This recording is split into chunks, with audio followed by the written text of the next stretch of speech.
Take a slow, deep breath in, letting your shoulders drop, and as you exhale, allow your body to sink comfortably into the heavy stillness of your resting place.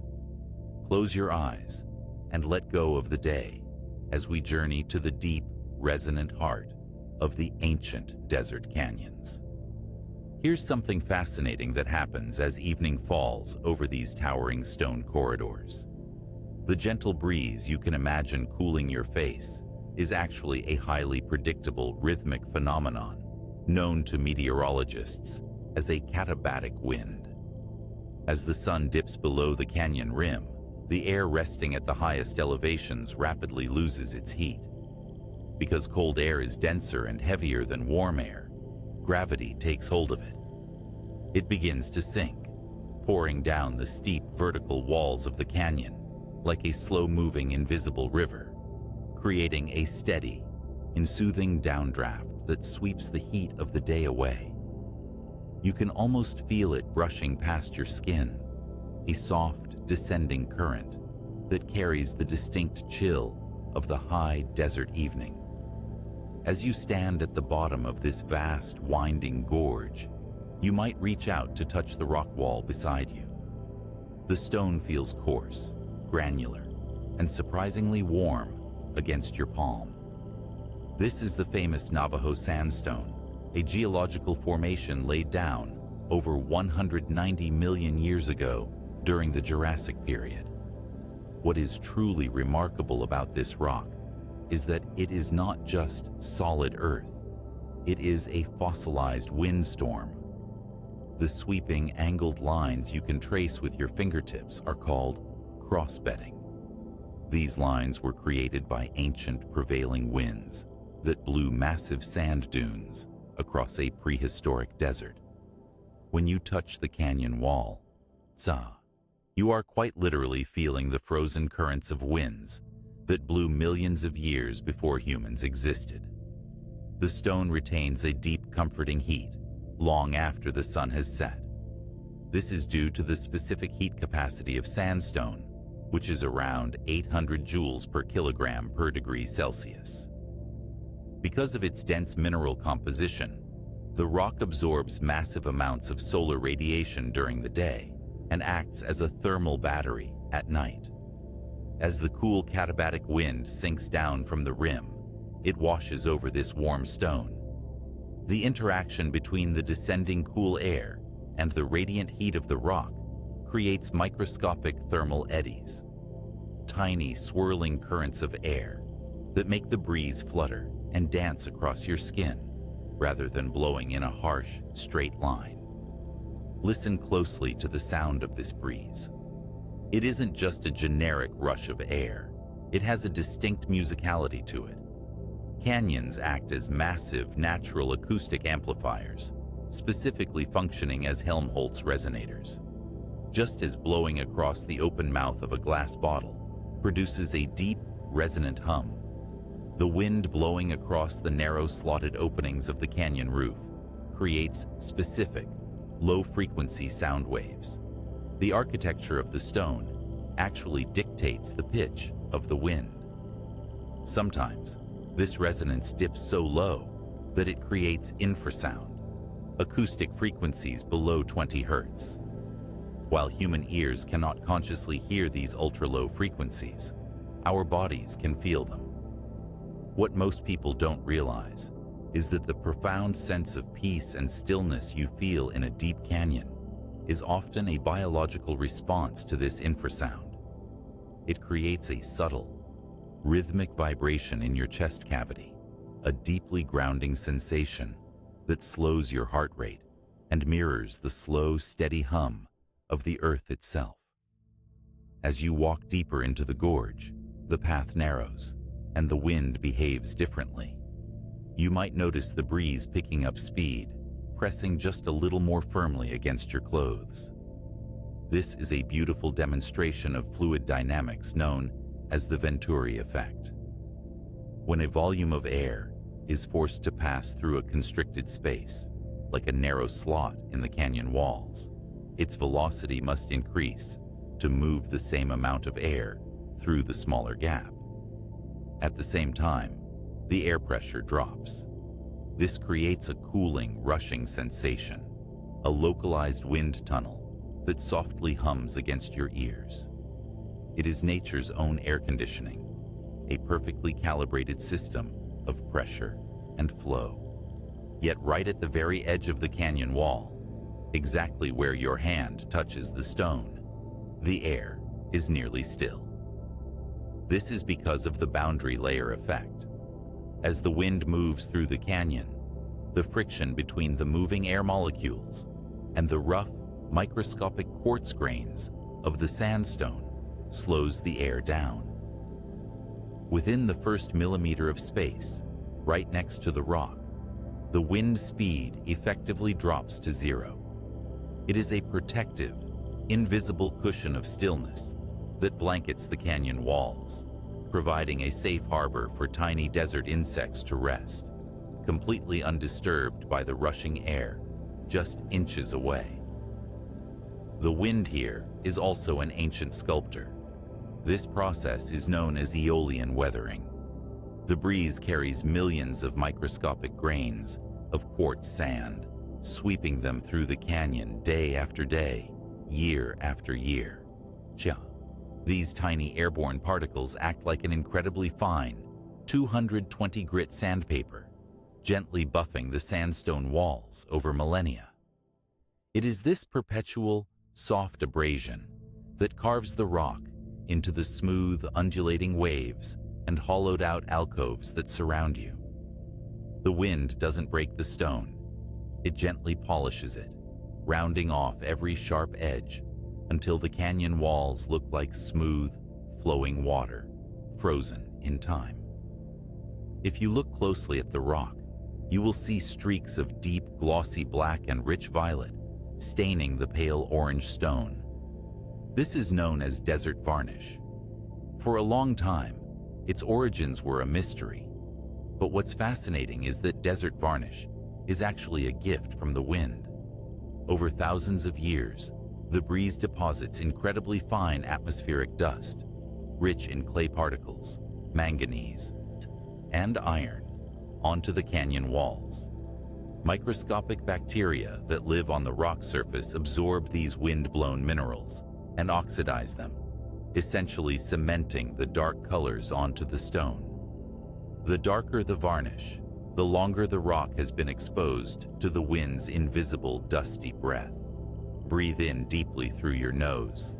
The canyon wind carries a highly complex, arid perfume. You might detect a dry, earthy scent mingled with something remarkably sweet, almost like vanilla or butterscotch.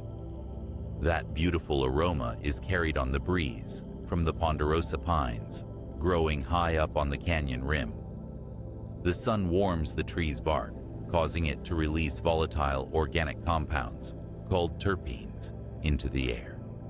The heavy, cool katabatic wind catches these aromatic molecules and brings them gently down to the canyon floor. It is a scent that instantly relaxes the nervous system, a fragrant reminder of the life thriving high above. Down here on the canyon floor, life has uniquely adapted to the constant whispering wind. Look at the gnarled, twisted shape of the Utah juniper trees clinging to the rocky shelves. Their scientific name is Juniperus osteosperma, and their beautifully spiraled bark is a direct result of a biological process called thigmomorphogenesis. When plants are exposed to the constant mechanical stress of the wind, they alter their cellular growth patterns. Instead of growing tall and straight, the juniper grows low, thick, and twisted, reinforcing its trunk against the breezes. This twisting allows the tree to bend and flex with the air currents, rather than breaking, an elegant botanical surrender to the natural rhythms of the canyon. The wind is also the ultimate caretaker of this landscape, responsible for the propagation of life through a process called anemochory, the dispersal of seeds by the wind. If you watch the air currents in the fading light, you might see small, feathery white wisps floating gracefully through the canyon. These are the seeds of the Apache plume shrub, scientifically known as Falugia paradoxa. Each tiny seed is attached to a delicate plumose tail that perfectly catches the localized thermal updrafts. The wind acts as an invisible gardener, gently lifting these seeds and carrying them miles down the canyon, depositing them in soft, sandy alcoves where they can safely take root. Even the soil beneath your feet is intimately connected to the wind. In the undisturbed corners of the canyon, the sand is covered by a dark, bumpy crust. This is a biological soil crust, or cryptobiotic crust. Here's an incredible fact. This crust is actually alive.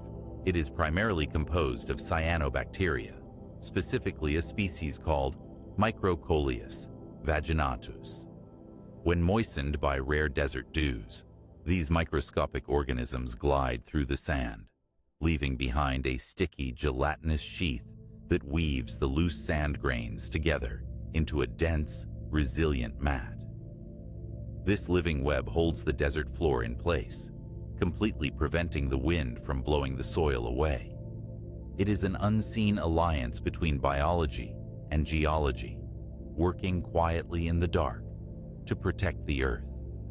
As you walk, you may round a bend in the canyon, and suddenly, the whispering wind vanishes entirely.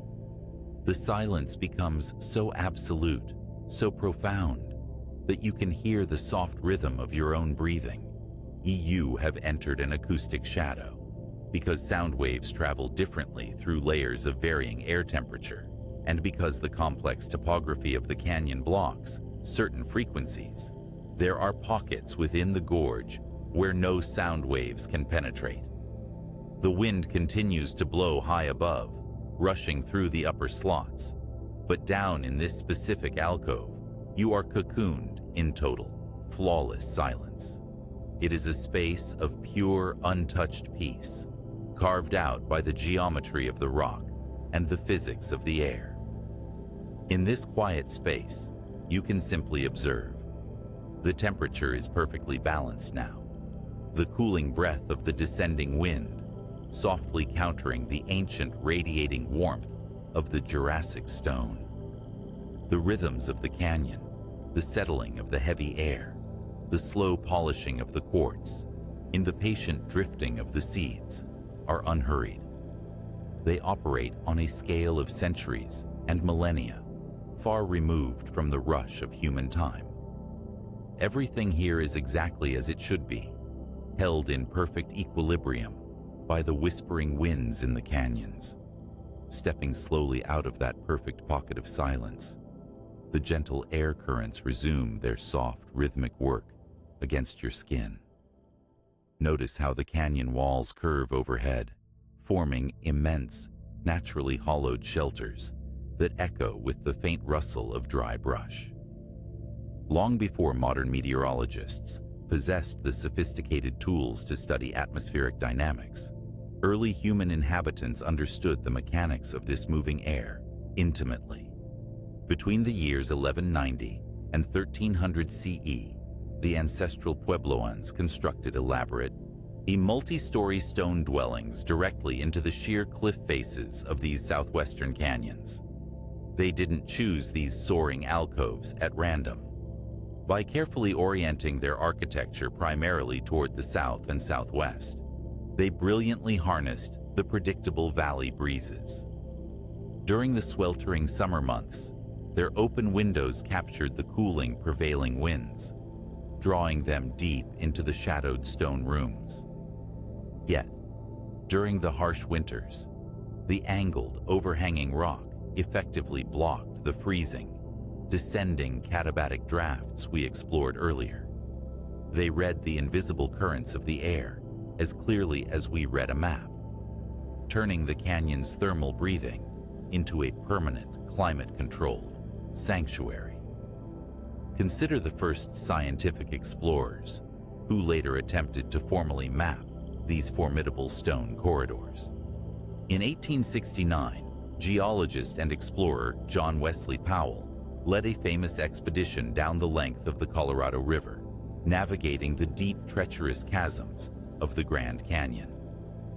Powell meticulously recorded the severe temperature differentials between the sun-baked rim and the deep, shaded riverbanks, noting how the wind speeds could violently shift by up to 30 miles per hour, simply based on the thermal radiation of the adjacent stone. To eventually quantify these invisible forces, early scientists relied on an instrument called an anemometer, a device originally invented centuries earlier, in 1450, by the Italian polymath Leon Battista Alberti. Alberti's simple swinging plate mechanism paved the way for our modern understanding of aerodynamics, allowing us to eventually measure the precise velocity of the canyon's atmospheric tides. Deep within the hidden, dry crevices of the rock just above your head, there is a natural archive preserving the history of this moving air. Tucked safely away from the elements are dense, hardened masses known to biologists as pack rat middens. The bushy-tailed wood rat, scientifically named Neotoma cinerea, builds its nests using twigs, plant matter, and whatever loose debris the wind blows into its territory. Over time, these sprawling nests are cemented together by the rat's crystallized urine, a viscous substance known as amberat. Because these canyon alcoves are perfectly sheltered from moisture, this amberat hardens into a rock-like amber-colored resin, preserving the wind-blown debris trapped inside it for staggering lengths of time, sometimes up to 50,000 years. Scientists extract careful core samples from these ancient, fragrant middens to study a specialized field called palynology, the analysis of microscopic, fossilized pollen grains. What the ancient winds deposited in these nests tells an incredible story of ecological transformation. Pack rat middens from the Pleistocene epoch, dating back more than 10,000 years ago, contain abundant pollen from Douglas firs and Engelmann spruce. This microscopic evidence proves that these currently arid, sweeping sandstone canyons were once cool, damp, and blanketed in lush alpine forests.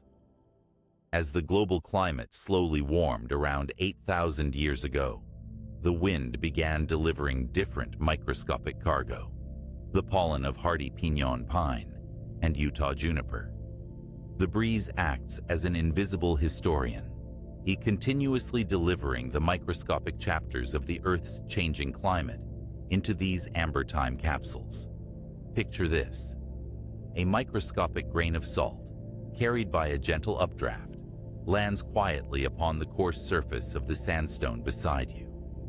As you run your hand along the lower canyon walls, you might feel a sudden, dramatic change in texture. Instead of the smooth, water-polished rock found near the riverbed, the stone here feels pitted, rough, and deeply pocketed, resembling an intricate, petrified sponge. This complex geological pattern is called taphony, or honeycomb weathering. The phenomenon was first formally described in scientific literature by the geologist Hans Reusch in 1882, who observed these fascinating hollowed-out cavities on exposed rock faces. Taphony is born from an elegant collaboration between wind and chemistry, known as haloclasty, or salt weathering.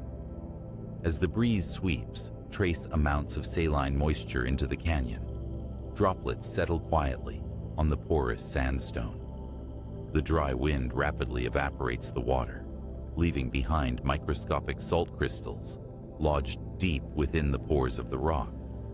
As these crystals heat up in the afternoon sun and expand, they exert immense microscopic pressure, gently popping individual grains of quartz loose from the rock face. The wind then dutifully sweeps these dislodged grains away. Think of it as a slow-motion microscopic quarrying operation, where the wind uses nothing but expanding salt and thin air to excavate intricate cavernous galleries over tens of thousands of years. Scientists discovered in the early 20th century that the wind carries far more than just dust and salt. In the 1930s, renowned aviator Charles Lindbergh partnered with botanist Fred Meyer to expose sticky glass slides to the air while flying over remote regions. They made a groundbreaking realization. The sky is not an empty void. It is teeming with invisible floating ecosystems known as aeroplankton. Even here, in the quiet, sheltered depths of the canyon, the breeze swirling past your face is carrying millions of microscopic organisms. This airborne community consists of dormant diatoms, hardy fungal spores, and high-altitude bacteria drifting on the currents. One particular species riding the canyon drafts is a remarkable bacterium called Pseudomonas syringae. This organism possesses specialized proteins on its outer membrane that excel at nucleating ice. When the canyon wind catches these bacteria and carries them high up into the cooler, thinner atmospheric layers above the rim, they act as tiny biological seeds for condensation. Moisture gathers around their cellular walls, freezing into heavy ice crystals that eventually melt and fall as rain. The wind is not just moving air, it is operating a vast biological weather modification system, pulling microscopic life from the canyon floor to help conjure the rare desert rainstorms that sustain the entire ecosystem. At this very moment, as the sun's angle changes and begins to warm the valley floors below, the wind direction shifts entirely. The heavy descending night air is replaced by anabatic winds, buoyant, yada warm valley breezes that flow smoothly upslope, rising steadily along the canyon walls. Indigenous hunters and early traders historically utilized these predictable warm updrafts to efficiently dry preserved meats and navigate the treacherous vertical terrain, knowing exactly when the air would provide lift out of the deep river basins.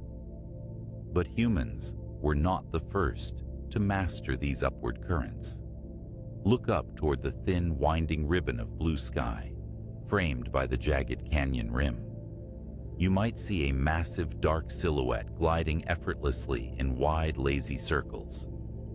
This is the California condor, Gymnogyps californianus, one of the largest flying birds in the world, boasting a breathtaking wingspan of up to 9.5 feet. Because of their immense size, weighing over 20 pounds, flapping their wings constantly would require an unsustainable amount of metabolic energy. Instead, these ancient scavengers rely entirely on the canyon's anabatic winds. They step off the high cliffs and catch the rising thermals, invisible columns of warm air spiraling upward from the sun-heated stone. By locking their primary feathers into specialized slotted positions to reduce aerodynamic drag, a condor can glide for up to 150 miles in a single day without flapping its wings even once. The bird becomes an extension of the wind itself, a living glider perfectly evolved to read the unseen topography of the air. When you watch a condor circle higher and higher, you are actually watching the precise shape of the wind made visible, a silent dance of thermal dynamics that has played out above these canyons since the end of the Ice Age. Every gust of air, every subtle draft that cools your face or stirs the fine red dust at your feet carries a profound, ancient legacy. The air moving through these rocky corridors is woven with the invisible weight of history, carrying the quiet, steady rhythm of the desert effortlessly through the ages. Notice how, as you step further along the winding, dry riverbed, a sudden, profoundly warm gust sweeps past your shoulders. It feels almost exactly like opening the door of a recently used oven, a rush of enveloping, dry heat that pleasantly thaws any lingering chill. This specific phenomenon is known to atmospheric physicists as a foehn wind. When air is pushed over the high plateau of the canyon rim and forced to descend into the deep valleys, it experiences rapid changes in atmospheric pressure. As the air sinks, it compresses, and the gas molecules are squeezed closer together, generating friction and heat. This process is called adiabatic heating. Much in the same way a bicycle pump grows hot in your hands as you forcefully compress air into a tire, the canyon wind physically heats up simply by falling. In arid regions, this dry adiabatic lapse rate is remarkably consistent. The descending air warms by precisely 9.8 degrees Celsius for every 1,000 meters it drops in elevation. Picture this. As that heavy, warm breeze funnels across the canyon floor, it grazes the loose surface of the dry riverbed, setting thousands of tiny particles into motion. You might assume the sand just blows haphazardly away, but the wind moves Earth with startling precision through a mechanical process called saltation.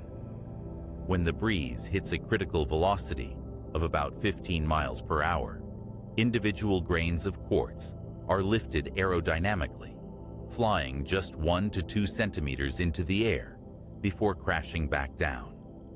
When they strike the ground, they transfer their kinetic energy to other grains, launching them upward.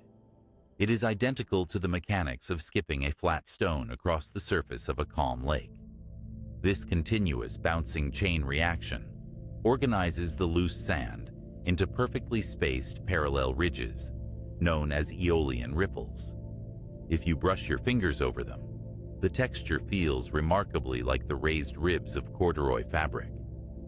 Because of the strict laws of physics and gravity, the slip face of every single ripple rests at exactly 34 degrees, a mathematical constant known as the angle of repose for dry sand.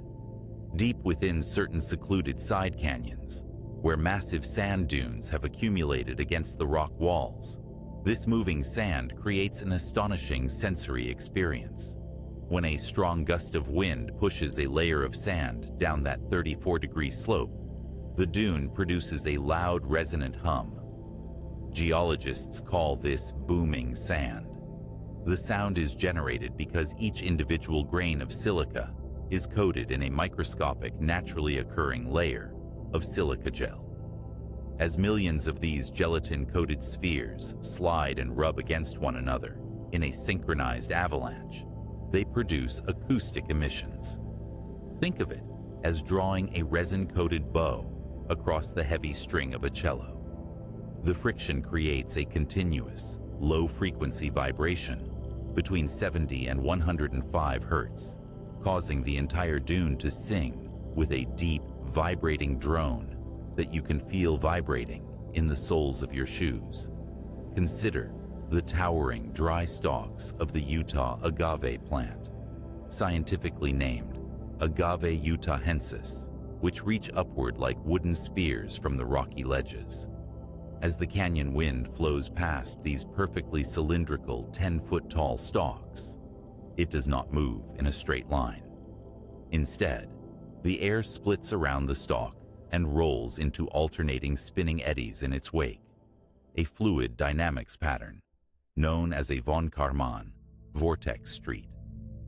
You can visualize this by imagining a swift river flowing past a round bridge piling, leaving a trailing zigzag pattern of whirlpools in the water downstream, in the air. This alternating shedding of vortices creates rapid pressure fluctuations against the plant. It is the exact same aerodynamic principle that causes a fabric flag to snap and flutter in the breeze. When the wind moves fast enough, these invisible alternating whirlpools cause the hollow agave stalks to whistle, producing haunting, breathy notes called aeolian tones. The exact pitch of the whistle is determined by a dimensionless mathematical value known as the Strohal number, which dictates the precise relationship between wind speed and the stalk's diameter. What's happening now is a beautiful shift in temperature as you approach a shaded vertical crevice, where groundwater gently weeps from the sandstone. This is a desert seep, an isolated microclimate that survives entirely on evaporative cooling. As the dry canyon breeze moves across the wet rock, it rapidly evaporates the surface moisture. The phase change of water from a liquid to a vapor requires massive amounts of energy, specifically 2,260 kilojoules of heat energy per kilogram of water. The wind pulls this thermal energy directly out of the surrounding air, dropping the ambient temperature by as much as 15 degrees. Think of this natural mechanism as a massive geological swamp cooler, utilizing exactly the same thermodynamic principles as household evaporative cooling units. Thriving in the chilly mist of this natural air conditioning system is the delicate maidenhair fern, Adiantum capillus veneris. Its fronds flutter slightly in the cooled breeze. To survive in such an arid, wider environment, this plant has developed highly specialized microscopic pores on the underside of its leaves called stomata. Much like the adjustable iris of a camera lens, these stomata physically swell open and pinch closed to meticulously regulate their internal moisture levels, opening just wide enough to capture the carbon dioxide carried on the breeze, without letting their own precious water vapor escape into the dry wind. At this very moment, the wind brushing past your skin is heavily charged with invisible electricity. Because the desert air holds so little moisture to act as an electrical conductor, the friction of the dry wind blowing violently against the sandstone walls strips negatively charged electrons away from the quartz crystals. This leaves the air positively charged, a phenomenon called the triboelectric effect.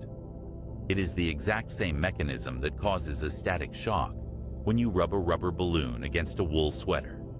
The Earth itself possesses a natural background electric field of about 100 volts per meter, but in these dry canyon winds, that static charge can temporarily spike to over 5,000 volts per meter. You might feel this invisible field as a very faint, pleasant tickle against your forearms, or notice the tiny, fine hairs on your skin standing slightly on end. Scientists discovered that many native plants brilliantly harness the fluid dynamics of this wind for their survival through a process called anemophily, or wind pollination. Take the Mormon tea shrub, Ephedra viridis, which clings to the arid, rocky slopes. Unlike flowers that rely on bees, the ephedra has no colorful petals or sweet nectar. Instead, its female cones are shaped with precise aerodynamic curves. They act much like microscopic satellite dishes, specifically contoured to catch and alter the speed of passing air currents. When the wind slows down inside the cone's structure, pollen grains drop perfectly out of the airstream. The plant then secretes a tiny droplet of fluid, known as a micropylar drop, which acts like a microscopic strip of flypaper, snagging the passing pollen. This relies entirely on the plant's ingenious structural ability to manipulate the wind's velocity at a microscopic scale. Even the ground beneath the shrubs interacts with the wind in ways reminiscent of common household materials.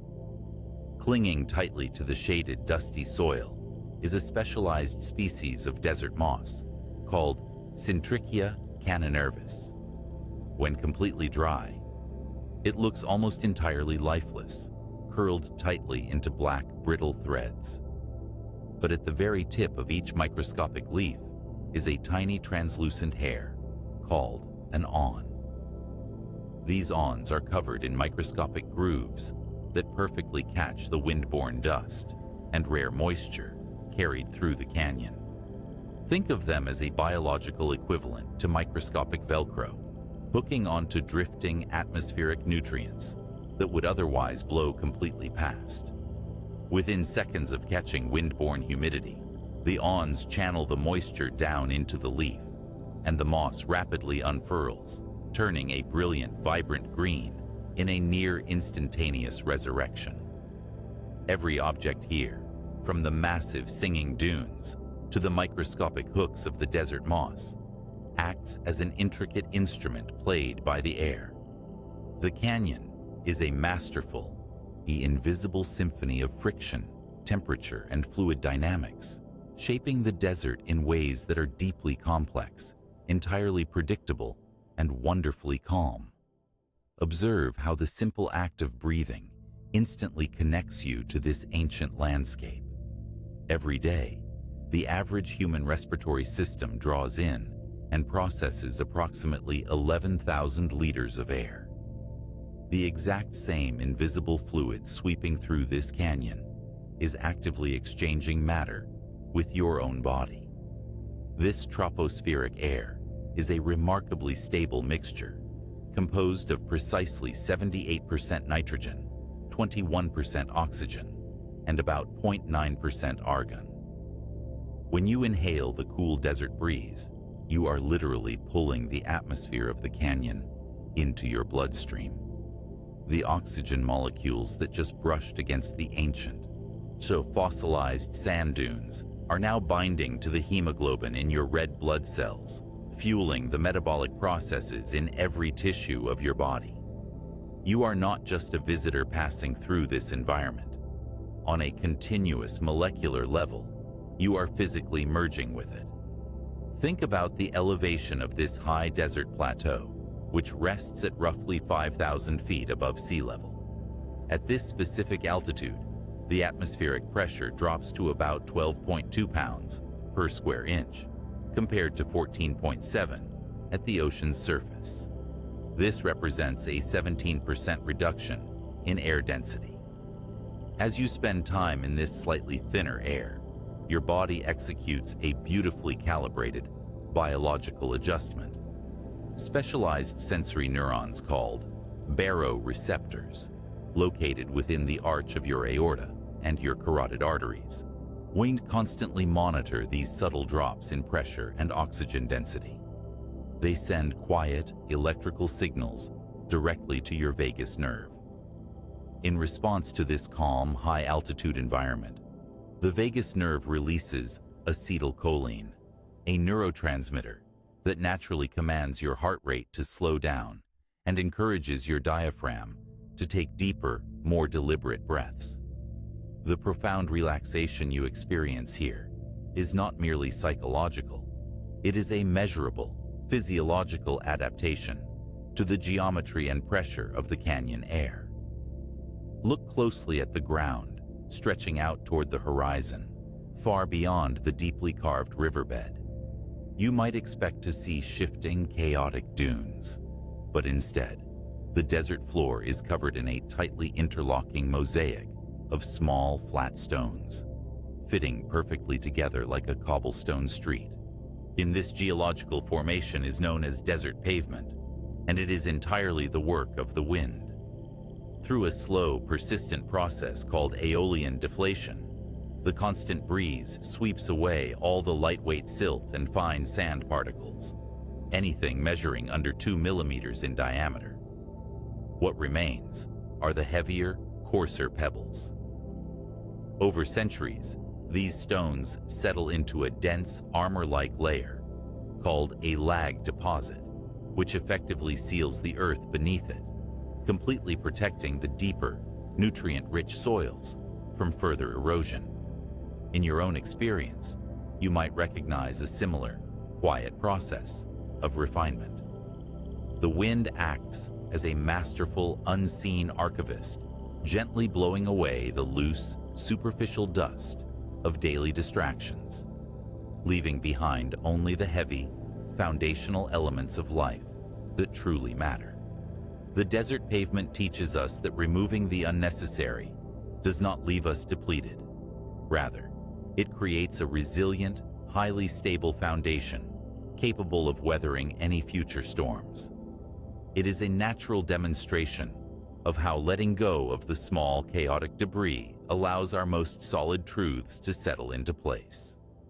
Venture slightly further into the wide basin, and you will encounter immense, aerodynamic ridges of solid rock rising from the desert floor, resembling the smooth hulls of upturned ships. Geologists refer to these beautifully streamlined formations as yardangs. They are sculpted perfectly parallel to the direction of the prevailing winds. The wind achieves this monumental carving using wind-borne quartz particles that measure a mere 0.05 to 0.1 millimeters in diameter. Each microscopic grain of sand strikes the rock and removes a nearly undetectable fraction of stone. It requires hundreds of thousands of years for these invisible impacts to carve a yardang that stretches tens of meters long. This timescale offers a profound perspective on how monumental change actually occurs. It is rarely the result of a single dramatic event. Instead, the landscape is transformed by the soft, unrelenting repetition of tiny actions. We can see reflections of our own lives in this slow geology. The quiet daily habits we cultivate, the repeated thoughts we entertain, and the small moments of stillness we practice are like those microscopic grains of quartz. Individually, they seem to leave no trace, but given enough time, they possess the sheer physical power to completely reshape the contours of our lives. To witness another striking example of the wind's influence on life's broader cycles, trace the path of a large, spherical tangle of dry branches rolling effortlessly across the open basin. This is the iconic tumbleweed, specifically a species called the Russian thistle, or Salsola tragus. While it may look entirely lifeless, this tumbling motion is actually an incredibly sophisticated, late-stage biological function. As late autumn approaches, the plant deliberately stops sending water and nutrients to the very base of its stem. It forms a specialized cellular barrier known as an abscission layer. The cells here intentionally dry out and become brittle, patiently waiting for a strong gust of wind to snap the connection to the root. Once broken free, a single tumbling Salsola tragus can roll for several miles, actively distributing up to 250,000 individual seeds along its path. To fulfill its biological purpose, the plant must completely detach from its original foundation and surrender control entirely to the invisible currents of the air. It is a powerful biological metaphor for the times in our own lives when we must willingly release what tethers us, trusting that letting go is the exact mechanism required to spread new growth and find our next proper resting place. Beneath the soil where those seeds eventually fall, an astonishing exercise in patience is taking place. Buried in the dry, dusty earth are the dormant seeds of the Sego lily, scientifically classified as Calochortus natali. These seeds possess a remarkably thick, impermeable outer seed coat, heavily lined with dense lipids. Because of this protective barrier, a Sego lily seed will not simply sprout the moment water touches it. In fact, these tiny botanical time capsules can remain perfectly viable, sleeping in the dry canyon dirt for over 10 years. They are waiting for a very specific environmental sequence. The wind must first bury them under exactly the right depth of soil, followed by a prolonged period of freezing winter temperatures, a biological requirement known as cold stratification. Only then, when the earth warms again, will the seed finally break its dormancy. The desert reminds us that deep, prolonged rest is not a lack of progress. Not every season is meant for blooming. Some stretches of time are biologically designed purely for gathering energy in the quiet dark, waiting for the precise alignment of conditions before stepping into the light. Consider how the canyon's atmospheric shifts mirror our own internal rhythms. The daily reversal of the winds, from the rising anabatic breezes of the morning to the descending katabatic winds of the evening, is a diurnal cycle dictated entirely by the rotation of the Earth and the angle of solar radiation. We are intimately tethered to this exact same planetary rotation. Deep within the human brain, tucked just above the optic chiasm, lies a tiny cluster of roughly 20,000 neurons known as the suprachiasmatic nucleus. This structure is the master clock of the human body, governing our circadian rhythms. It synchronizes our body temperature, hormone release, and digestion with the fading of the daylight, perfectly matching the cooling of the canyon stone and the settling of the heavy evening air.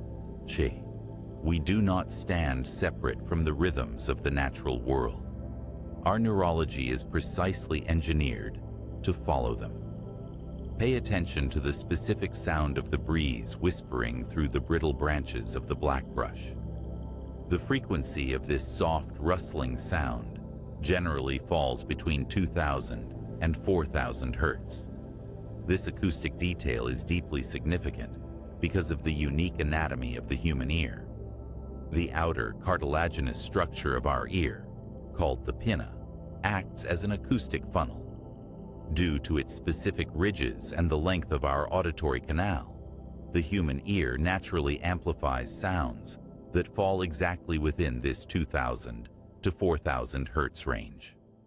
Long before the modern world introduced harsh, mechanical noises, our ancient ancestors evolved an auditory system perfectly tuned to hear the gentle, vital sounds of the natural environment, the snapping of a twig, the flow of distant water, and the subtle movement of the wind through dry brush. When you listen to the quiet drone of the canyon, you are experiencing an acoustic frequency that your body was biologically sculpted over millions of years to receive. It is a resonant frequency of safety, signaling to your deepest nervous system that the environment is peaceful, stable, and completely secure. Every gentle draft moving across the desert floor, every microscopic grain of polished quartz, and every dormant seed sleeping beneath the surface represents an unbroken continuity of life. The air that moves through these immense geological corridors connects the distant past to the present moment, tying the slow, patient shaping of the stone to the rhythmic beating of your own heart. Notice how, as you gaze further down the long, winding corridor of the canyon, the distant rock walls appear to gently ripple and distort, almost as if viewed through a curtain of softly falling water. This visual softening of the landscape is a masterclass in atmospheric physics. As the sun strikes the desert floor, the earth rapidly heats the thin layer of air, resting directly just millimeters above it. Because warm air possesses higher kinetic energy, its gas molecules spread further apart, rendering it significantly less dense than the cooler air hovering a few feet higher. According to Snell's law of refraction, when light passes between two mediums of different densities, its path physically bends. As the light reflecting off the canyon walls travels through these alternating thermal layers, it is refracted upward, creating a shimmering optical illusion known as an inferior mirage. Think of the atmosphere here functioning exactly like a massive, fluid glass lens, one that is continuously reshaping and adjusting its own focal length to paint the desert in soft, wavering watercolors. Deep within the sheltered grooves of the sandstone beside you, a small pocket of fine, pale red dust has settled perfectly undisturbed by the wind. If you were to pick up a pinch of this dry earth, it would feel incredibly soft, almost like milled flour between your thumb and forefinger. Yet scientists discovered that if you place these aeolian or wind-blown particles under a scanning electron microscope, a rugged and violent history is revealed. Unlike river sand, which is polished completely smooth by the lubricating layer of flowing water, wind-blown sand grains slam directly into one another in midair. These microscopic collisions create distinct, submicron, V-shaped impact craters across the surface of the quartz. Geologists refer to this highly specific microscopic texture as frosting. You are touching millions of tiny shattered spheres of silica, each bearing the invisible geometric scars of countless aerial impacts, rendered so incredibly small that human skin simply perceives them as a delicate powder. At this very moment, a subtle shift in the localized atmospheric pressure carries a highly complex, deeply grounding fragrance down from the high mesas. It is a scent many describe as sharp, metallic, and profoundly clean, often associated with the rare arrival of desert rain. This iconic aroma is largely produced by the creosote bush, scientifically classified as Larea tridentata.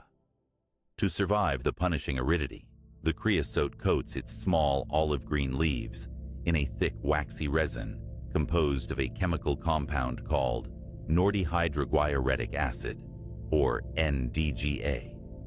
When the ambient humidity in the moving air rises by even a single percentage point, the plant's microscopic pores open, volatilizing this resin and releasing camphor-like oils into the breeze. Simultaneously, the wind disturbs the dry soil, lifting an incredibly potent bicyclic alcohol molecule known as geosmin. This molecule is a metabolic byproduct naturally excreted by dormant Streptomyces bacteria living within the desert crust. The human olfactory system is remarkably, almost inexplicably, attuned to this specific airborne chemical. In fact, our olfactory bulb can detect the presence of geosmin at a concentration of just 5 parts per trillion. To put that astonishing biological sensitivity into perspective, it is equivalent to detecting a single drop of a substance dissolved inside an Olympic-sized swimming pool. When you inhale that beautiful earthy perfume, your brain is executing a highly sophisticated chemical analysis, utilizing sensory pathways that evolved millions of years ago to help our ancient ancestors sniff out distant life-saving water sources carried on the wind. What's happening now to the soundscape is equally dictated by the specific physics of this arid air. You might realize that distant noises, a shifting rock, the call of a raven, or the rustle of dry brush, sound unusually muffled, lacking any harsh or piercing treble notes. This acoustic muting is driven by a phenomenon known as molecular relaxation. When sound waves travel through an environment, they forcefully compress and decompress the surrounding gas molecules. In perfectly dry desert air, which often hovers around 10 to 15% relative humidity, the oxygen molecules require slightly more time to return to their resting state after being compressed by high-frequency sound waves. This delay effectively converts the acoustic energy of high pitches directly into trace amounts of thermal energy, absorbing the sound completely. Low-frequency bass notes possessing longer, slower wavelengths pass through the air effortlessly. The canyon wind acts as a massive, invisible acoustic filter, physically erasing all the sharp, high-pitched frequencies from the environment and leaving only a deep, enrolling, profoundly peaceful resonance. Consider the perspective of the native inhabitants who navigate this filtered, whispering environment entirely through touch. Resting quietly at the base of a shaded boulder is the desert tarantula, a Faunopelma calcodes. While its vision is famously poor, limited only to differentiating light from shadow, this creature possesses an astonishingly elegant system for reading the wind.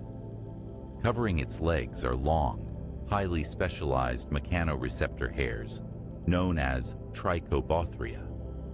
Unlike ordinary mammalian hair, each trichobothrium is anchored into a highly sensitive ball and socket membrane on the exoskeleton. These microscopic structures are calibrated to detect the displacement of air molecules at velocities as incredibly low as 1 millimeter per second. By analyzing the minute deflection of these hairs, the tarantula's nervous system instantly calculates the exact speed, direction, and localized turbulence of the breeze. They do not just feel the wind, they interpret it as a three-dimensional, highly detailed map of their immediate surroundings, sensing the aerodynamic wake of a passing insect long before it ever touches the ground. Picture this. Clinging tightly to a sun-bleached outcrop slightly further up the trail is a dense, beautifully pale shrub. This is the desert holly, or Atriplex hymenelytra, and its leaves possess a striking silvery white coloration that seems to softly glow in the ambient light. This striking color is not an accident of genetics. It is an active, ongoing thermodynamic defense mechanism. The desert holly draws moisture from soils that are heavily laden with toxic levels of sodium chloride. To process this saline water, the plant's leaves are covered in microscopic epidermal structures called salt bladders. The plant actively pumps the harmful salt out of its internal tissues and into these tiny external balloons. As the canyon wind moves continuously across the leaf surface, it rapidly dries these bladders until they physically rupture, leaving behind a perfectly uniform crust of highly reflective salt crystals. This crystalline armor acts as a natural botanical mirror. It drastically increases the leaf's albedo, or its ability to reflect solar radiation, bouncing up to 60% of the sun's visible light back into the atmosphere.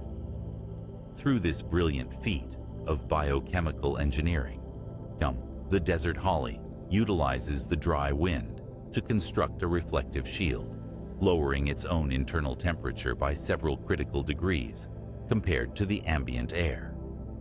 It stands as a flawless, quiet example of biology, utilizing atmospheric forces to achieve perfect, cooling equilibrium. Every microscopic detail in this corridor, from the shattered frosted texture of the silica to the reflective salt crystals glistening on the pale leaves, is intricately linked to the atmospheric fluid rushing through the gorge. The sensory input you are experiencing, the wavering visual light, the muffled acoustic bass, the metallic scent of ancient bacteria, is the direct result of complex, overlapping physical laws operating in absolute harmony. There is a deep, abiding comfort in the sheer predictability of these natural mechanics. The wind does not guess. It follows the flawless, undeniable rules of thermodynamics, fluid dynamics, and molecular biology, orchestrating a desert ecosystem that is incredibly complex, mathematically precise, and utterly at peace. Observe how, as the late afternoon sun finally dips below the jagged rim of the canyon, a profound, step-by-step transformation begins to unfold across the desert floor. The process of evening settling in is not sudden. It is a highly orchestrated sequence of thermal and biological events.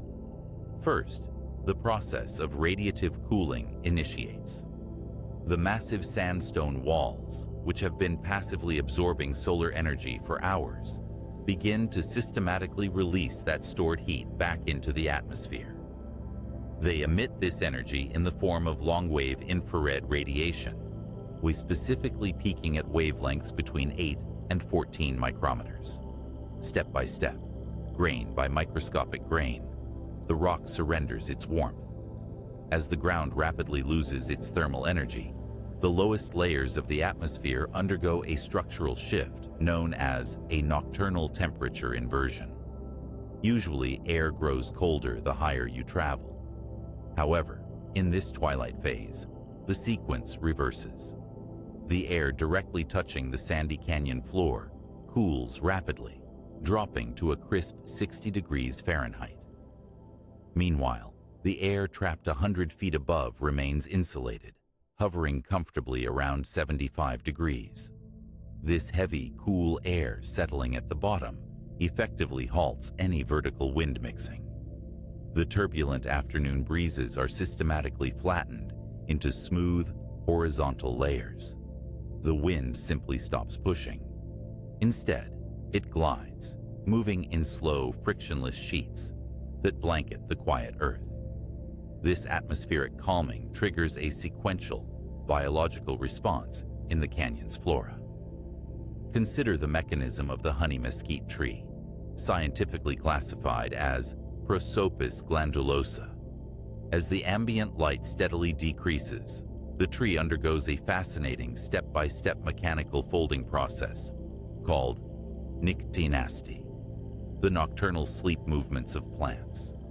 At the base of every single tiny leaflet sits a specialized hinge joint called a pulvinus. When photoreceptors in the leaves detect the fading daylight, they signal the motor cells within this joint to actively pump out potassium ions.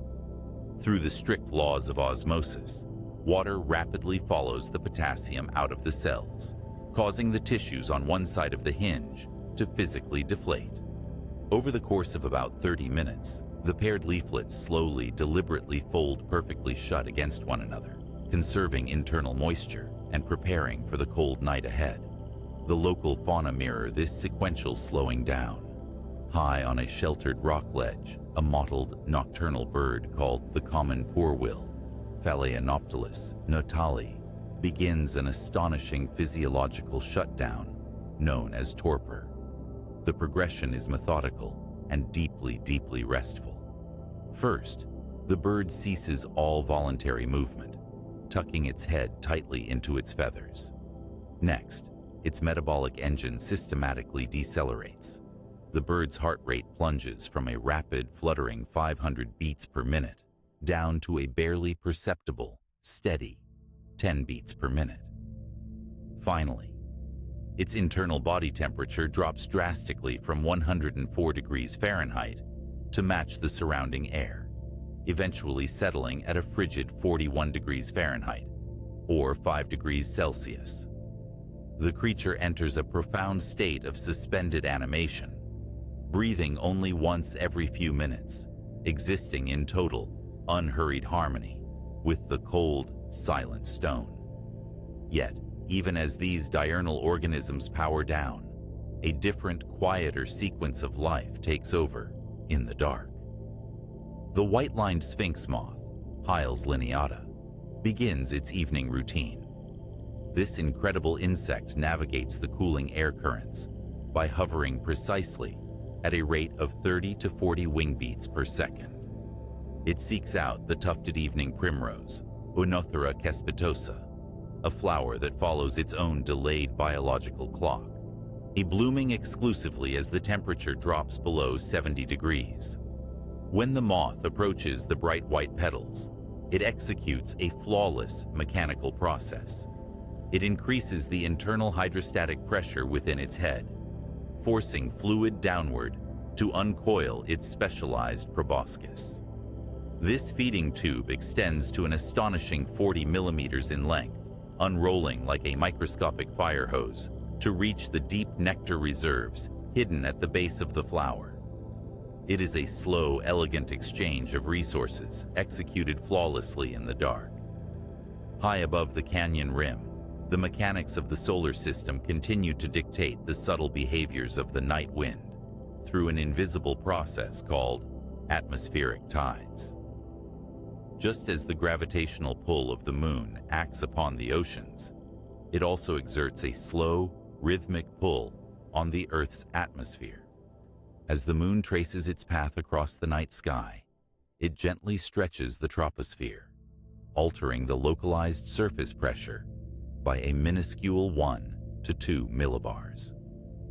This tiny systematic shift in pressure is just enough to coax the final, lingering breezes to slowly change direction, aligning the invisible currents of the air with the rotation of the planet itself. The canyon breathes in perfect synchrony with the turning of the Earth, a slow, continuous process of settling. Now, follow this sequential settling inward. Deep within your own body, a remarkably similar cascade of biological events is unfolding to prepare you for rest. All day long, a neuromodulator compound called adenosine has been steadily accumulating in the basal forebrain. As you lie here, listening to the quiet rhythms of the canyon, these adenosine molecules are actively binding to specific neural sites known as A1 receptors. Step by step, this chemical binding physically dampens the firing rate of your wake-promoting neurons. It is the internal equivalent of the canyon wind, losing its heat and settling heavily against the sandy floor. At the precise same time, the darkness of your environment signals the pineal gland, a tiny pine cone-shaped organ nestled deep in the center of your brain, to begin synthesizing and secreting the hormone melatonin directly into your cerebrospinal fluid. This fluid washes slowly over your central nervous system, delivering a clear chemical command to every cell in your body. The day is complete. It is time to halt production and repair. Notice how the external sounds around you seem to grow softer, more distant. And this is not an illusion, but a deliberate neurological process directed by your thalamus. Serving as the primary relay station of your brain, the thalamus is actively creating an internal acoustic shadow, much like the physical overhangs of the sandstone cliffs block the wind. It systematically filters out irrelevant sensory information, preventing those signals from reaching your cerebral cortex. You are safely insulated within an invisible boundary layer of your own making, protected from the noise of the waking world. Your brainwave activity is tracking this descent beautifully. The fast, highly alert beta waves, which fluttered rapidly between 12 and 30 hertz during the busy hours of your day, have slowly smoothed out. They have gradually transitioned into calm, rolling alpha waves, measuring between 8 and 12 hertz. And now, as the stillness deepens, those alpha waves are stretching even further apart, widening into the deep, slow-moving theta waves of 4 to 8 hertz. Your internal frequency is physically mirroring the deep, infrasonic hum of the wind sliding over the massive desert dunes. Allow your physical form to completely surrender to gravity, just as the heavy, cold air settles against the lowest points of the valley. The tension in your forehead slowly dissolves. The small, intricate muscles around your eyes release their grip. Your jaw softens, creating a tiny bit of space between your teeth. Your shoulders, carrying the accumulated weight of the day, finally drop, sinking fully into the supportive surface beneath you. The breath moving in and out of your lungs is exactly like the wind moving through the canyon slots, effortless, rhythmic, and perfectly calibrated. You do not need to control it. The air simply flows in, and the air simply flows out. I am resting perfectly still. The heavy quiet of the night surrounds me. My heartbeat is slow and steady. My muscles are loose, heavy, and completely relaxed. The events of the day have completely settled. I am anchored to this quiet moment. My mind is incredibly calm. The gentle rhythm of my breathing carries me downward. I am entirely safe in this space. My nervous system is quiet. Every cell in my body is preparing for deep, restorative rest. There is nothing left to accomplish today. I surrender my thoughts to the stillness. My physical body is deeply supported. The environment around me is peaceful and secure. I embrace the heavy, comforting weight of relaxation. My breathing is a slow, continuous wave. I release all remaining tension into the earth. The quiet night holds me perfectly in place. My mind is clear and undisturbed. I am fading into a deep, uninterrupted tranquility. The darkness is soothing and protective. I am ready to enter complete and total rest. Sleep comes to me effortlessly. I am fully, completely at peace. Good night.